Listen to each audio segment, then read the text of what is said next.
El valor de proteger tu motor por generaciones. Jabolina lo tiene. Nueva imagen, mayor poder.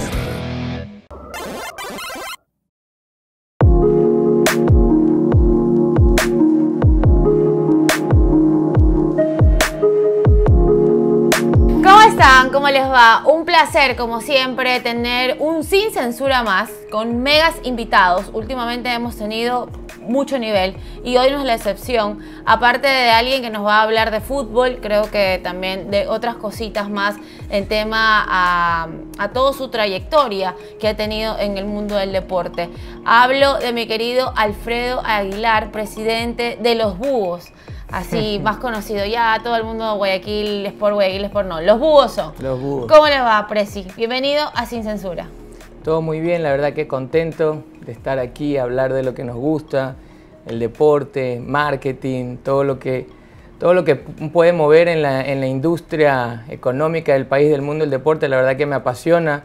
Y todo lo que conlleva estar inmerso en esto, la verdad que todas las relaciones, las personas que llegas a conocer, la verdad que es muy interesante y estoy viviendo estas dos etapas, ¿no? Mucho tiempo estuve dentro de la cancha como deportista y ahora fuera, y la verdad que son emociones diferentes, pero la verdad que muy contento de lo que estamos viviendo ahora, como Los Búhos, como el equipo de fútbol, como la Universidad Laica que está detrás de esto, y la verdad que contento, y veremos qué pasa este año y los que vienen. Sí, hay que saberle contar bien a toda la gente porque, bueno, esto yo he conversado con Alfredo en algunas ocasiones y, bueno, él me ha contado todo el macro que tiene preparado para justamente el club. Habla un poco de la universidad, pero primero, ahí me lanzó la de deportista. Discúlpeme, señor deportista, ¿en qué? Bueno, en realidad perdí esa parte de la historia. Durante mi carrera... No me va a decir que era Carapaz porque no. Bicicleta no hice nunca, pero mayormente hasta los 35 años competí específicamente en la equitación. Yo desde los 11 años hacía equitación. Un deporte muy aniñado, Alfredo. Sí, hay que muy tener... Caro. Es caro. Hay una anécdota detrás de eso. ¿Un caballito cuánto más o menos le cuesta? Nosotros teníamos una frase ahí porque nunca se dice cuánto cuesta, sino cuánto vale. ¿Cuánto vale? Más de lo que piensas, menos de lo que te imaginas, decíamos nosotros. No, un caballito cuesta más de 20, 30. Sí, cuestan más. Pero hay una anécdota del por qué terminé en la equitación. La verdad que mi papá, siempre vinculado a la educación, premio a la filantrópica en 6º grado, y lo mío era el deporte. Y empecé nadando, después hice tenis, jugué béisbol, jugué fútbol, y nunca quería dejarme incursionar en eso, hasta que un día caí en el Club La Herradura cuando tenía 11 años y ya mi mamá dijo, basta, ya déjalo en un deporte porque si no se va a traumar, que haga algo. No va a traumarse. Claro, y después de grande yo le decía, ahí está, por no dejarme jugar tenis, te hubiese costado la rasqueta. ¿Pero te hubiera gustado ser futbolista o tenista? Creo que el deporte que más me apasionó siempre obviamente fue el fútbol, pero en la equitación, como sí lo pude hacer de alta competición, la verdad que me atraía mucho el hecho de poder competir, el de poder tener una habilidad para estar al alto nivel. Pude representar al país algunas veces. Lo máximo que llegué fue en el año 2010 a los Sudamericanos del 2010 en Medellín. Estuvimos ahí, pero siempre el fútbol me atrajo mucho más. Y hay algunos casos de deportistas en el mundo que su pasión es el fútbol o su pasión es otro deporte, pero tienen habilidad y practican otra cosa y se desenvuelven. Ese era el mío. Por eso en el año 2015, cuando me llamó José Francisco para que lo acompañe en ese proyecto de Barcelona hasta el 2019 y en lo mío, que era el marketing, creo que fue el momento justo cuando dije, es el momento de justo cuando entró Barcelona en 2015. Me retiré. Colgó los caballos. Tenía un caballo así querido que todavía lo ve. Ya no lo veo porque falleció, ya han pasado 6 años de aquello y ya era adulto, pero tuve siempre mis caballos de Gran Premio, tuve 3 que me marcaron mucho. El primero, por el que me conocen en la equitación, que se llamaba Chaplin, un caballo con el que logramos el bicampeonato en el 20 y en el 21 de jinetes jóvenes, que es como adultos, ese era a nivel nacional. Luego tuve este caballo Jasminum, con el que gané algunos premios aquí y pude representar al país en el 2010. y tuve una yegua que se llamaba Scarlett, que esa yegua... Pero Scarlett. Scarlett, como Scarlett Johansson, pero no sé si la habrán puesto así por eso. Ah, pero no le ponías los nombres No, tú, ya venían. Por Scarlett Johansson de ley. Pero era bien bonita también, así que...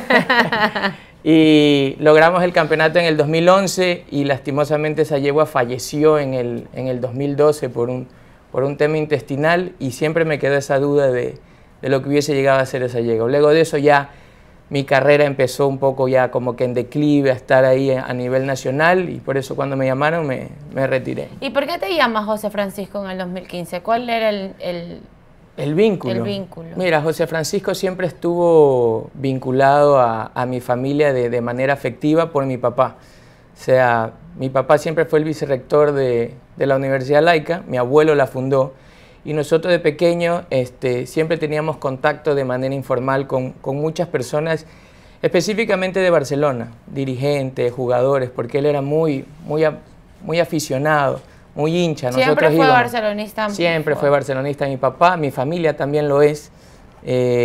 Tal vez a mí el haber vivido el deporte, cuando yo lo vivía de manera profesional, me hace como que poder ver las cosas de manera objetiva y hoy estar en los Búhos, hoy estar con la universidad. No voy a negar mi corazón amarillo, pero obviamente es una competición. Entonces, teníamos contacto con jugadores, teníamos contacto con dirigentes. Y ahí fue un poco el nexo. Y ahí fue el nexo con José Francisco. Después, cuando José Francisco fue ministro de Deporte en el 2010, fue cuando clasifiqué a los Juegos Odesur, pudimos hablar de muchas cosas. Y cuando él se lanzó a ser presidente, como yo venía siendo socio desde el año 2008, cumplías con los requisitos. Cumplía con los requisitos.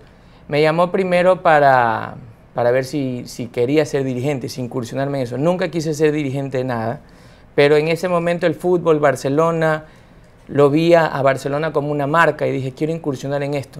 Pensé que iba a estar con personas dentro de una comisión de marketing, pero terminé siendo yo el director de marketing porque en ese momento también creo que Barcelona en el año 2016 marcó una diferencia de lo que se puede hacer como marketing en el país. Correcto, sí. Yo creo que Barcelona venía incursionando en cosas muy interesantes, como cuando hizo lo del avión, en su momento habían acciones, las presentaciones que traía equipos internacionales, pero nada alejado del fútbol, y creo que en el 2016 se hicieron cosas que interactuó más la gente. O sea, el poder haber traído, por ejemplo, un futbolista de clase mundial.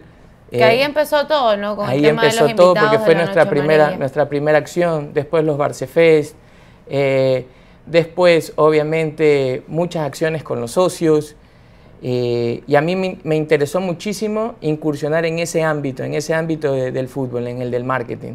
Como te digo, yo cuando me llama José Francisco pensé que iba a ser parte de una comisión, pero terminé siendo liderándolo, y la verdad que aprendí muchísimo y siempre voy a estar agradecido de él de haberme brindado esa oportunidad. Te pregunto, ahora como barcelonista y ya habiendo pasado el tiempo, ¿qué opinas de esa dirigencia de Barcelona? Esa dirigencia se encontró con muchas cosas por resolver. Yo creo como todas. Sí, pero creo que hoy, por ejemplo, para bien o para mal, se dejó establecido cuánto era el valor de una deuda, cuánto era la verdadera cartera de socios, los contratos con quienes se tenían. De ahí, obviamente, como te digo, pueden haber pasivos, pueden haber activos, pero antes de José Francisco yo no era tan activo, es más, no lo era activo a las asambleas, nunca iba, era socio y era un socio más afín, sentía que apoyaba a mi club, pero no era una participación. Por eso cuando a mí me llamó, me tomó por sorpresa, pero creo que esa dirigencia se prometieron muchas cosas que obviamente no se pudieron cumplir, y se incursionó en otras. En el lado de marketing creo que ustedes cumplieron. La parte más hubo una renovación, una innovación de todas las cosas que venía haciendo Barcelona como marca Barcelona. pero en la parte deportiva también, o en la parte de cancha y en la parte administrativa, no sé, a eso más me enfocaba. Yo creo que, o sea, sería querer tapar el sol con un dedo, decir que fue una administración buena. Yo creo que fue una administración que le quedamos debiendo a la gente por lo que podíamos haber hecho.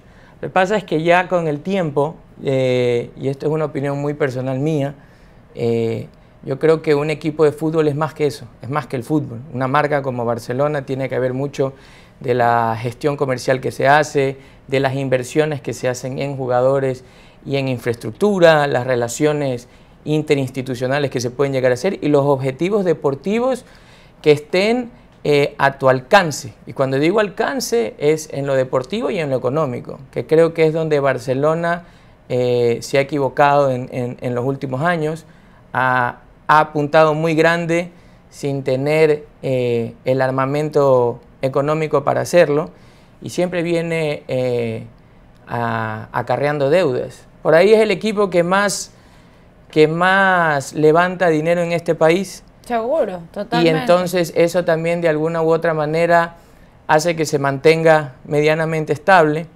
pero hoy por hoy no puedo juzgar la administración de ahora porque lo único que veo ahora desde mi parte como hincha es lo deportivo.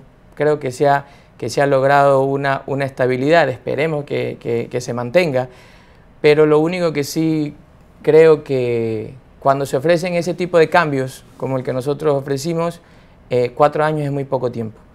Y de alguna u otra manera también, insisto, en mi opinión, lo deportivo llevó a querer despreocuparse un poco de lo que se tenía que hacer. Porque cuando te encuentras con un equipo de fútbol que en el 2016 logra ese campeonato, logra esa cantidad de puntos que logró, y vas a la Copa Libertadores del 2017 y logra el sitial que llegó, que prácticamente eso no pasaba desde el año 98, porque en el año 98 llega una final y aquí estuviste a 2 goles de estar en una final. Creo que ahora ojalá otra vez. Claro, yo estoy hablando justamente de esa etapa. Creo que ahí un poco salió el corazón de hincha de todos los que estábamos ahí, pensamos que se podía lograr. Y obviamente se firmó como digo yo, se firmó un cheque con muy poco respaldo y eso empezó a acarrear algunos problemas que ya todo el mundo los conoce. ¿Cuál es tu relación con Juan Alfredo Cuentas? Con Juan Alfredo Cuentas, a nivel personal, obviamente es mi amigo, es mi compadre, somos padrinos cada uno de sus hijos, pero previo a Barcelona no lo conocía. La amistad nace en Barcelona. La amistad se hace en Barcelona. Porque te lo pregunto porque ya trasladándonos un poco a tu club, a los Búhos, porque mucha gente se pregunta y un poco yo voy a hacer la voz de la gente, literal, porque hay 1000 preguntas en torno al club. Si él es parte también de Guayaquil Sport. No, él no es parte de Guayaquil Sport. Él, insisto, él es mi amigo, somos compadres. A veces eso es lo más difícil de hacer. A veces cuando uno justifica, ¿y por qué está al lado tuyo? Y uno empieza a buscar, no, que trabajamos. Porque es mi amigo, es mi amigo, claro, es mi amigo, es el padrino de mi hijo. Y obviamente el año pasado, cuando pasó lo de la pandemia, porque este equipo de los Búhos, en realidad la gente piensa que es un equipo nuevo, pero es Guayaquil Sport, claro, que se reactivó con nuestra familia, liderado por mi hermano José Julián en el año 2014. Lo que pasa es que antes tenía otro objetivo, que era netamente deportivo, tenía otros colores, tenía inclusive otra manera de comunicarse. Y el año pasado, cuando aparecimos con los Búhos, con una imagen fresca, porque nuestro objetivo es los universitarios, colegiales y las nuevas generaciones que se enganchen, y creo que hicimos un buen trabajo desde ese punto de vista. El año pasado, por el tema de pandemia, mi familia estaba dispersa en todas partes del mundo. Mi mamá estuvo en Argentina, mis hermanos estaban en Estados Unidos porque los agarró la pandemia por allá, que prácticamente cuando íbamos a los partidos era Nicolás Asensio, que es el gerente deportivo, y Juan Alfredo, que me acompañaba, y yo. Entonces, como te digo, es mi amigo, es mi compadre. Entonces cuando me enfocaban, no puedo estar, no, ábrete acá porque no quiero que piensen que es Barcelona. Claro, no es Barcelona. Lastimosamente Juan Alfredo se quedó con una opinión popular no tan a favor de él. Sí, Juan Alfredo. Me imagino que a él mucho no le importa tampoco, ¿no? Porque ahora no trabaja en esto básicamente, ni es una persona pública ahora. No creo que no le importe, creo que sí le importa porque obviamente a todos en cierto grado nos importan lo que digan, sino no contestar a veces en redes sociales. Creo que él, como vicepresidente financiero y al ser las finanzas lo que le interesa y difícil en Barcelona y en todos los equipos de fútbol, obviamente se lleva la gran mayoría de dardos. Y en ese momento, pues, cuando empezamos a transitar, mejor dicho, y me empezó a acompañar en este camino de los búhos. ¿Y a ti no te molesta un poco que lo vinculen? O sea, más que molestarme, como yo te digo, es un tema de que cuando yo llegué a Barcelona, insisto, quise ser... pensé que iba a ser parte de una comisión y terminé liderando. Y Juan Alfredo, que era el vicepresidente financiero y que tenía, de alguna u otra manera, experiencia en tema de espectáculos, él es el que hace el contacto con Ronaldinho. Claro. Después yo obviamente tuve la implementación. Éramos un equipo que habíamos armado ahí. Después ya cuando se fueron implementando las cosas, ya cada uno tenía su área, ¿no? Y aparte que Barcelona es un trabajo ad honorem, entonces yo también tenía mi parte profesional en la universidad. Pero ya cuando salimos, obviamente ya se quedó el vínculo personal. Yo arranqué directamente con los búhos, porque también cuando se viene la segunda campaña, que era por la reelección de José Francisco, yo ya venía con este proyecto de los búhos. Y ahí tú no te metiste para nada. No, sí fui parte. Cuando José Francisco me pide que lo acompañe, yo la verdad que en ese momento, y esto es una infidencia que no muchos lo saben, él me llama a su oficina y me dice, quiero que me acompañes un periodo más. Quería incursionar, bueno, si voy a estar 4 años más, quería incursionar en ya la dirigencia deportiva, porque decía, bueno, si aprendí durante estos 4 años en la parte de marketing, quiero crecer en mi carrera como dirigente. Entonces dije, bueno, quiero incursionar un poco en la parte de fútbol o en la parte de formativas, porque quería aprender. Tenía como te digo, tenía este proyecto de los búhos de juntar un equipo con la universidad y ahora hacía falta esta parte, la parte de gestión deportiva, por así llamarlo. Y él me dijo que ya había algunas personas en ese perfil dentro de la lista, que él quería que yo siga haciendo el tema de marketing. La verdad que en ese momento yo le dije, sentí que no podía crecer más. Entonces no, aparte que habías hecho un gran trabajo, entonces la matemática en la cabeza de José Francisco en ese momento fue fácil. Claro. Este mamá resolvió, vamos haciendo más cosas. Pero entonces yo le dije, bueno, te voy a acompañar y si ganamos, te voy a preparar a una persona y yo voy a estar 2 años más aquí porque tengo un proyecto. Entonces ahí fue que le comuniqué a mi hermano Julián y le dije, mira, hagamos esto, saquemos los búhos. Él un poco escéptico porque él los cambios drásticos no le gustan mucho, él es más que tendría que invitarlo a José Julián también, porque ahí hay un tema con Guayaquil City, que primero estuvo, después no estuvo. Sí, nos juntamos los dos en el 2017. Claro, es como que no terminé de entender esa parte, pero bueno, ahora estamos con Alfredo. Y te decía, por eso perdí un poquito el hilo. Bueno, el 2019 mi idea era, Julián, saquemos este equipo, en 2 años preparo una persona, ni siquiera dije 6 meses, 2 años, preparo una persona que se quede como director de marketing y yo te alcanzo acá, pero no se dio, entonces por eso también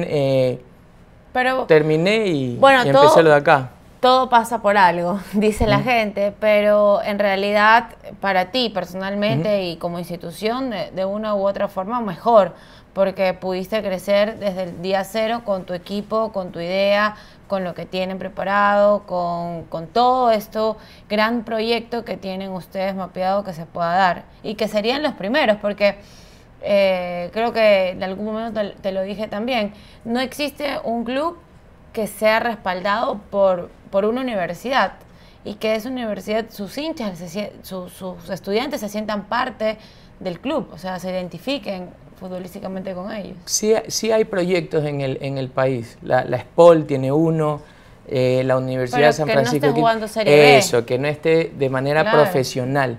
O sea, en algún momento también, cuando empezamos los Búhos el año pasado, en realidad el proyecto era para arrancar el 2020, este 2021 estar igual en segunda categoría, porque aparte hasta el año pasado el formato era completamente diferente. Ahora es como una Copa Sudamericana, llegas al Nacional y todos son matches a finish, son matamatas, pero antes era muy largo. O sea, era muy desgastante. Julián estuvo en el cuadrangular final y le tocó llegar al cuadrangular final como cerca de 70 partidos. Wow. Y nosotros el año pasado con 19 partidos ya estábamos en la final, o sea, imagínate. Claro, el riesgo es mayor, pero las probabilidades de llegar, si tienes un buen equipo y una buena estructura, son mayores. ¿Por qué los Búhos, te pregunto? Los Búhos porque la Universidad Laica, la mascota es el búho. O sea, cuando la funda mi abuelo, hace casi 55 años, el 10 de noviembre, la Universidad Laica fue pionera en el horario nocturno. Entonces el búho significa sabiduría y también es de noche, se lo referencia más con la noche. Era como muy pegada a la gente que trabajaba todo el día. En realidad el eslogan de la universidad era la Universidad del Trabajador, que hoy lo estamos transformando sin perder ese propósito, pero básicamente era una universidad que le prestaba la oportunidad a quienes trabajaban en ese momento, porque transpórtate a los años 70, inicios de los 70, o trabajabas o estudiabas. Inclusive esta universidad fue una de las primeras que fue subsidiada por el Estado, porque en su momento era o del Estado o particular, y esta era subsidiada, cofinanciada.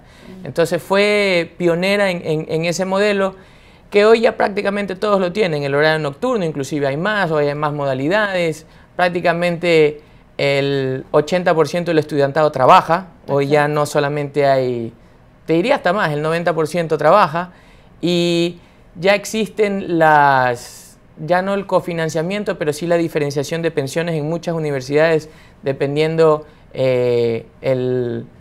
la posición económica que se tenga o ciertos méritos académicos, deportivos. Entonces, siempre hay que estar reinventándonos ahí, y esa es un poco la historia de la Universidad Laica. Y ahora, con el tema de los búhos, creo que esto es una pregunta que la tienes que haber escuchado, o comentarios que lo tienes que haber escuchado por todos lados, y que, bueno, la gente siempre pregunta, ¿de dónde Alfredo, José Julián, los hermanos Aguilar tienen el tema económico o el respaldo económico para mantener un club?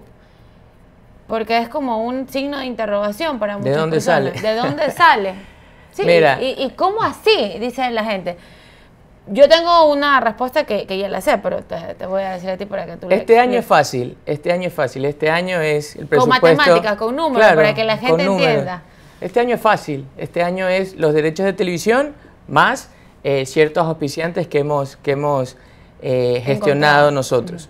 Pero de ahí, yo te digo, desde el año 2015 que empezó Julián hasta el año 2019 era pura inversión de nosotros. Es más, no tenía tanta visibilidad el equipo, entonces con el era respaldo un equipo de la universidad. No, en ese momento no, era netamente privado, era netamente privado, era algo nuestro, inclusive yo por embarcarme a la camioneta como familia, porque en realidad eso era esfuerzo puro de José Julián, que tenía su visión de crear un club netamente con visión de formar jugadores, llegar a una primera categoría, y era así, era un club de fútbol más, por así llamarlo. En el año 2020, cuando sacamos los Búhos, la pandemia nos abrió una oportunidad que yo, al ser director de marketing, tuve que consultárselo al Consejo Universitario de la universidad, porque más allá de que seamos promotores, también hay un ente regulador. Exacto, que es el Consejo Universitario, tiene sus directivos. y porque se redujo todo este tema de las acciones que hacíamos para promoción de carreras, eventos, visitas a los colegios, publicidad, todo. Quedó un presupuesto ahí. Y todo el equipo. Y yo le dije, hay la posibilidad de invertir en este equipo, porque también recordemos que la pandemia iba a ser un tema aparentemente para nosotros de un mes, de 2 meses, y terminó siendo el tema mundial. Claro, seguimos en eso. Entonces, se presentó el proyecto de tener un equipo que pudiese brindar un espacio para que sigan los universitarios y desarrollar también deportes universitarios. Y la idea era tenerlo en segunda categoría. Ese presupuesto que teníamos, que te lo digo porque eran $200.000, fue lo que nos alcanzó para, o sea, me he dicho, lo que necesitamos en ese, claro, en el año pasado. En el año pasado. Utilizamos $200.000 para... El presupuesto de Guayaquil Sport fue de 200.000. 219.000 para ser exactos. Okay. Y está hasta auditado porque la Liga Pro te exige que auditen. Y como era un equipo que no tenía deudas, porque siempre era respaldo económico nuestro, y Julián lo manejaba hasta el punto donde podíamos llegar, y él tenía también auspiciantes en ese momento, nos alcanzó. Porque como digo, también... No le sobró, ahí nomás. No sobró. No, te digo, era 200 y terminamos poniendo 19 más nosotros. Pero también cuando muchos me preguntan y me dicen ¿cuánto es el presupuesto para subir un equipo? Es difícil calcularlo. Porque yo he escuchado personas que, mejor dicho, directivos, que les parece un monto importante, porque no es lo que ellos invierten, y otros invierten mucho más. Y a veces no llegan. Y no llegan, sí. Y a veces no llegan. Hay de este año 2021, ¿cuál es el presupuesto? El presupuesto que nosotros teníamos es, debido al éxito que tuvimos el año pasado, le presentamos a la universidad, y como no habían, lo repetimos, ¿ya? Y los $500.000 que nos iba a dar, o que nos tiene que dar, la Liga Pro. Que aún no les da. Que aún no lo terminan de cumplir, y obviamente se sabe que hay, bueno, pero es hasta diciembre, hay atrasos. Es hasta diciembre. Claro, entonces era 700.000. Pero debido obviamente al atraso que ha habido, cómo está la situación, ese presupuesto era global, o sea, participación, manejo, porque hay una plana administrativa pequeña, porque se utiliza también mucho insumo de los estudiantes de la universidad que quieran hacer sus prácticas, inversiones, porque teníamos que pensar en un complejo, una oficina administrativa, ciertas cosas, pero lo tuvimos que reducir porque hoy, debido a la falta de liquidez, no podemos seguir avanzando en las cosas que tenemos. Por ejemplo, ¿cuál es el jugador con más sueldo? Sin decirme el número. ¿No? Sin decirte el número, el sueldo del jugador. Hoy, el jugador que más cobra a nosotros es Hernán Lino. Okay. El delantero que jugó en Barcelona. Sí, que estuvo en Barcelona y que estuvo en España después de eso. Este año, cuando empezamos ya en la B, conversamos con su representante porque estaba un poco en el aire. Y hay algo también que es importante cuando la gente ve jugadores como Hernán Lino, en su momento el año pasado, Guacho Vera, Walter Sea, Michael Endara, José Cortés, que el año pasado venía de México. Claro, la gente dice, este man no está jugando por tan poco dinero. Claro, pero hay muchos factores que cuentan también, o sea, por ejemplo, el año pasado en la pandemia creo que nadie se quería mover de su ciudad, de su ciudad. Y si te brindan, y en segunda categoría te pasa que si tú quedas eliminado, hasta ahí se acaba tu contrato. Entonces, al tener el respaldo, digo yo como jugador, de que tiene un gerente deportivo como Nicolás, que por ahí a Nicolás le hace falta experiencia administrativa, pero experiencia futbolística para saber, se puede equivocar, pero saber quién es bueno y quién tiene talento, lo tiene. Nelson Tapia, Orlando Cedeño, que estuvimos en Barcelona y se acabó su contrato y salimos. Estuvo David Quiroz, hoy está Damián Lanza, o sea, también es como que los jugadores se sienten que más allá de lo económico, hay un respaldo. Hay un respaldo, se van a sentir bien, van a estar bien, y como te digo, al menos el año pasado y yo creo que todos en el ámbito profesional no estamos cobrando lo que estábamos cobrando en el año 2019, entonces los jugadores tampoco son una excepción. Todos hemos hecho un esfuerzo, todos hemos hecho un esfuerzo.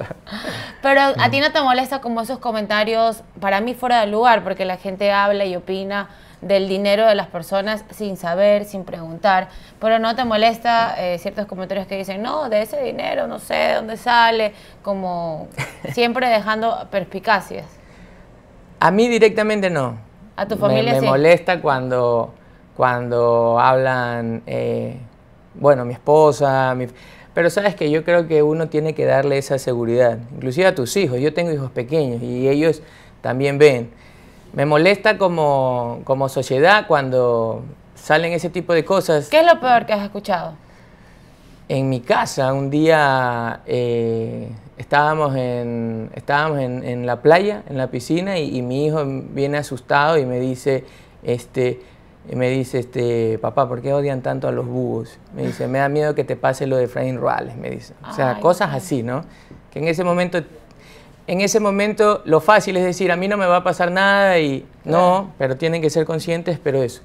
Pero creo también que primero hay que ser muy unido como familia, tener la conciencia tranquila y saber de que todo está ahí, Google está ahí, puedes ¿Tu hijo de cuántos años te dijo eso? Tenía 10 años. Súper heavy. Es Sí, duro. Es duro. Y de lo que has escuchado como de periodistas, porque hay periodistas que hablan cualquier cosa. No, eso no me afecta. Eso ¿no? no me afecta tanto. O sea, no te digo que no lo leo, no te digo que no molesta, pero no me afecta. Lo que pasa es que lastimosamente en esta sociedad, y no los culpo tampoco, porque ha habido tantas cosas, lastimosamente cuando ves de la noche a la mañana a alguien que logra algo... Nunca fue bien. Nunca fue bien, no conoces si ha estudiado o no ha estudiado, y como cada vez siguen saliendo más cosas, entonces es como que todos están en el mismo saco. Date cuenta que pasa inclusive hasta en el fútbol, o sea, triunfa un jugador y dice no, porque es la trinca o porque no. Me da pena nunca a veces, por mérito, nunca por mérito, nunca por mérito. Y creo que muchas veces cuando se desmerece el mérito es porque la gran mayoría de las personas, cuando, por ejemplo, cuando tú ves hoy lo que está pasando con las medallas olímpicas, estas chicas te están demostrando que es cuestión de esforzarse, claro, y tampoco es de la noche a la mañana. Esta chica viene trabajando 6, 7 años. Entonces, digamos que de alguna u otra manera, cuando aparecen estas figuras y me pongo, o estos personajes, no figuras, estos personajes, como es en mi caso, que yo me di a conocer en el medio deportivo en el 2016, no tenía ningún background deportivo, tampoco soy de las personas que me gusta estar diciendo que soy, que tengo, cómo soy, cómo lo hice. Entonces, 1 más 1 es 2. Dicen, claro, se dio a conocer en Barcelona, lo que tiene es por Barcelona. Exacto. Pero no se dan cuenta que hay un trabajo, también atrás. De hecho, estamos para subir, presidente. Vamos a los búhos. O sea,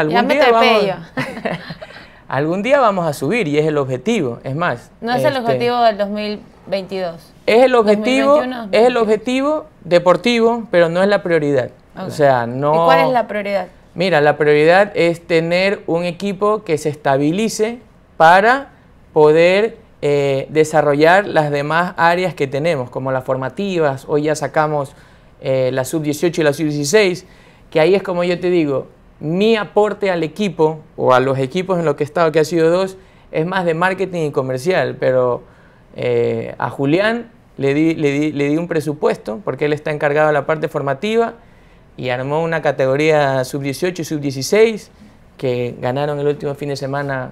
El uno ganó 3-0 y el otro ganó 2-0, están en zona de clasificación. Tú te das cuenta que hay gente que tiene un talento para este tema del fútbol. Lo mío es más comercial y marketing, ese es mi aporte. Entonces hoy estamos cuartos, estamos a 8 y a 12 puntos, a 15, es muy difícil. Pero no dejamos de soñar que lo podemos lograr. Y si no es este año, bueno, el próximo.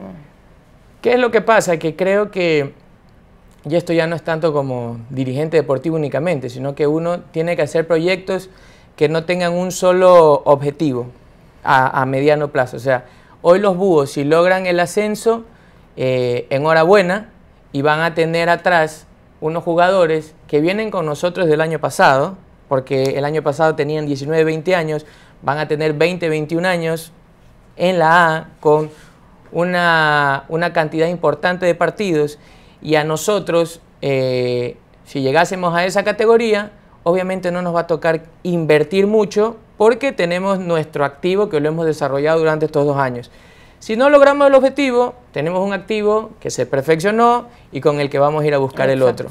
Entonces, también eso es... venta de jugadores es uno de los de lo que los búhos quisiera. Quisiéramos primero porque... Viendo cómo están las formativas, ¿no? Que exactamente, o sea, si él está desarrollando jugadores, la única manera de seguirlos desarrollando después de los 18 años es que tengan un espacio acá. Entonces, exacto, por ende, los jugadores de aquí tienen que salir. Y si eso le va dejando réditos al club, enhorabuena. Y eso va a ser para que el equipo se haga autosustentable y obviamente siga invirtiendo. Ese es el fin que tenemos nosotros como familia en este caso, o sea que en algún momento la universidad sea temporalmente un aporte económico, pero porque la universidad también está teniendo réditos en imagen, réditos en publicidad, pero tú sabes que esto también es momentáneo y en algún momento el equipo, una vez que ya se haya alineado en la mente de las personas como que los búhos son la universidad que siempre han sido, el equipo de fútbol, y mañana se llega a ser atractivo para otras marcas, enhorabuena. Hoy no lo hacemos porque queremos que la marca Universidad Laica sea la que resalte, pero el equipo tiene que ser una entidad aparte, que sea autosustentable por sí sola y que mañana llegue a donde tenga que llegar. Seguro, se nos está acabando el tiempo, ya me dicen por acá y para mí ha sido un placer conversar contigo, Alfredo.